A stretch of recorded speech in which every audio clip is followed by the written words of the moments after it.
breaking right now. The world is staring at the Middle East as the night sky erupts with flashes of light, military jets slicing through clouds, missiles rising from distant ships, and emergency alerts racing across televisions and phones everywhere, marking the beginning of a crisis that could reshape global politics overnight. In the first moments of the unfolding story, newsrooms light up with urgent reports, and analysts begin mapping a rapidly developing confrontation involving Iran, Israel, and forces linked to the United States, as satellite imagery and eyewitness videos start to reveal the first signs of explosions in and around the capital city of Tehran. As the skyline glows in the darkness, distant blasts illuminate clouds over the city, while emergency sirens echo through neighborhoods and people rush toward shelters, unsure of how widespread the strikes may become. Military aircraft roar across the night sky in formation, their engines echoing across the region as naval vessels positioned far offshore launch missiles that streak upward in blazing trails of fire, leaving long arcs of smoke behind them as they disappear into the darkness. Inside command centers, officers watch radar screens and digital maps updating second by second, pointing to flashing indicators that signal launches, interceptions, and movements across hundreds of kilometers of airspace. Outside those guarded rooms, civilians move quickly through city streets as alarms sound and authorities warn of further danger, while first responders begin preparing for possible casualties and damage reports. As the hours pass and dawn begins to break over the desert landscape, retaliatory missile launches are reported, streaking upward into the pale sky with thunderous force, while reconnaissance drones spread out across the region, scanning the horizon over the waters of the Gulf and relaying live data back to operators.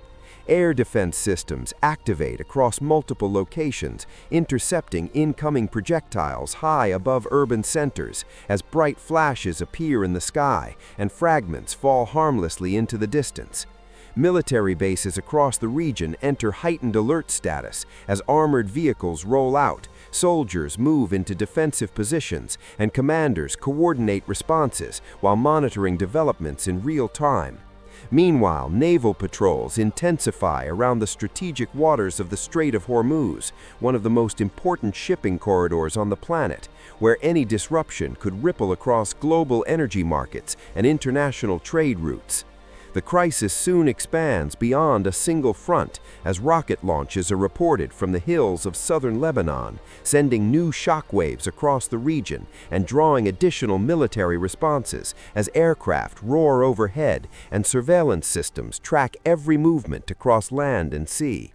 In cities near the impact zones, smoke rises above buildings, while emergency crews move through damaged streets searching for survivors and assessing the destruction, and residents gather outside homes and shops, watching events unfold with a mixture of fear, confusion, and determination.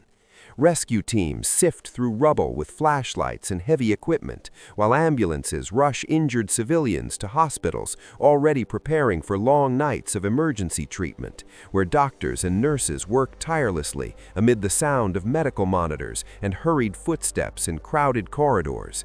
Families pack belongings and move away from danger zones as transportation routes become busier with people seeking safety, while humanitarian groups begin coordinating relief efforts and monitoring the needs of communities caught in the middle of the escalating confrontation.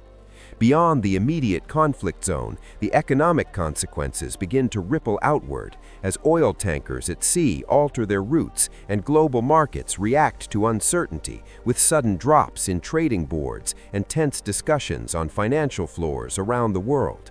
At fuel stations, long lines of vehicles begin to form as drivers worry about potential shortages, reflecting the way regional instability can quickly affect everyday life, even far from the front lines. Diplomats respond swiftly as emergency sessions are convened inside the chambers of the United Nations, where representatives gather around the circular table to debate responses, call for restraint, and attempt to prevent the situation from spiraling further out of control. Around the globe, world leaders deliver televised addresses explaining their positions and urging calm, while behind the scenes, advisors and diplomats hold urgent phone calls and video conferences, seeking pathways toward de-escalation. In major cities, crowds gather in public squares, holding candles, signs, and national flags, as protests and vigils reflect the wide range of emotions the crisis has triggered across different communities.